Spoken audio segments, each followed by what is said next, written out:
አብርሃምና ሄርሜላ ሊጋቡ ነው። ሰርጉስ መች ነው? ይህ ዜና እንደወጣ ግን የብዙዎቻችንን ተወዳጅ የሆነችው ሩታ ተቆጥታለች የሚሉ ወሬዎች እየተሰሙ ነው። ለመሆኑ እውነታው ምንድነው? ሩታ ለምን ተናደደች? ወይስ በውስጥ የታመቀ ሌላ ሚስጥር አለ?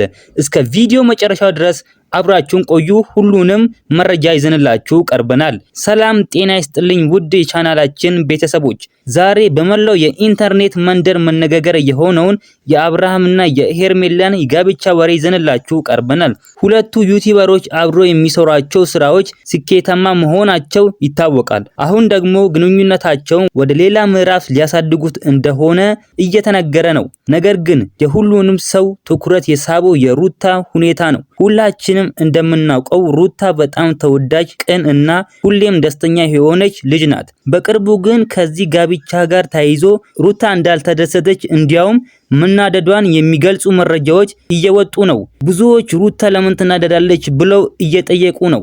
አንዳንዶች እንደሚሉት በመካከላቸው የነበረው መቀራረብ የፈጠረው ቅሬት ሊሆን ይችላል ይላሉ። ሌሎች ደግሞ ሩታ በነገሩ ደስተኛ ስላልሆነች ሳይሆን በሌላ የግል ምክንያቶች ሊሆን ይችላል የሚል ግምት አላቸው። ሩታን ሁላችንም እንወዳታለን። የእሷ መናደድ ደግሞ ለብዙ ደጋፊዎቿ ስጋት ሆኗል። አብርሃምና ሄርሜላ ለዚህ ጉዳይ እስካሁን በግልጽ የሰጡት ምላሽ ባይኖርም በቪዲዮዎቿ መሃል የሚታዩት ፍንጮች ግን ብዙ ነገሮችን እየነገሩን ነው። ይህ ጋብቻ እሁን ከሆነ በዩቲዩብ መንደሩ ትልቅ ክስተት እንደሚሆን አይጠረጠርም። ሩታ ሚና በዚህ ውስጥ ምን ሊሆን እንደሚችል ወደፊት የምናየው ይሆናል። እናንተስ ምን ትላላችሁ? ሩታ በእውነት ናዳ ይሁን ወይስ ወሬው ተጋነነ? አብርሃም እና ሄርሜላ ቢጋቡ ደስ ይላችኋል?